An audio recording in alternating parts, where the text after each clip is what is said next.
എല്ലാം പെർഫെക്റ്റായിട്ട് ചെയ്യാമെന്ന് വിചാരിക്കുന്ന ആളാണോ നിങ്ങൾ? എന്നാൽ പിന്നെ അങ്ങനെ ഇരിക്കലേ ഉണ്ടാവുള്ളൂ കേട്ടോ. ഒന്നും നടപടിയാവില്ല. ഞാനിതുപോലെ കണ്ടൻറ്റ് ക്രിയേറ്റ് ചെയ്ത് ഇടണമെന്ന് വിചാരിക്കാൻ തുടങ്ങിയിട്ട് 5 വർഷമായി. ആദ്യം വിചാരിച്ചെന്താണെന്ന് വെച്ചാൽ ഒരു ഐഫോണൊക്കെ വാങ്ങിയിട്ട് ഷൂട്ട് ചെയ്യണം, മൈക്ക് വാങ്ങണം, ലൈറ്റ് വേണം, ഈ വീഡിയോ പിടിക്കേണ്ട സെറ്റപ്പുകളൊക്കെ തുടങ്ങിയതിന് ശേഷം സെറ്റാക്കിയതിന് ശേഷം തുടങ്ങാമെന്ന് വിചാരിച്ചു. പിന്നെ തടിയൊക്കെ ഒന്ന് കുറച്ച് ഫിറ്റായതിനു ശേഷം ഒന്നുകൂടി ഗ്ലാമറായിട്ട് ചെയ്യാമെന്ന് വിചാരിച്ചു. അപ്പോൾ ഇങ്ങനെ കാത്തിരുന്ന് എനിക്കൊരു കാര്യം മനസ്സിലായി. എന്തെങ്കിലും ചെയ്യാൻ വിചാരിച്ചിട്ടുണ്ടെങ്കിൽ ആദ്യ സ്റ്റെപ്പ് അത് ചെയ്യാന്നുള്ളതാണ്. പിന്നെ പോകെ അത് ചിലപ്പോൾ വൃത്തിയാവും.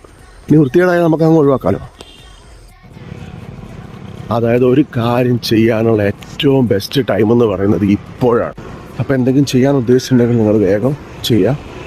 ഒന്നിനും ഒരു പെർഫെക്റ്റ് ടൈമൊന്നും ഇല്ല. ലൈക്കും ഷെയറും ഫോളോവറും ഒന്നും ഇല്ലെങ്കിലും നിങ്ങൾ കൊടുത്ത കണ്ടൻറ്റ് ക്വാളിറ്റി ആണെന്നും വേറൊരാളെ ജീവിതത്തിൽ അവർക്കത് ഉപകാരപ്പെടുന്നുണ്ടെന്ന് നിങ്ങൾ മനസ്സിലാക്കുകയും ചെയ്യുന്നതാണ് ഏറ്റവും വലിയ സംഭവം.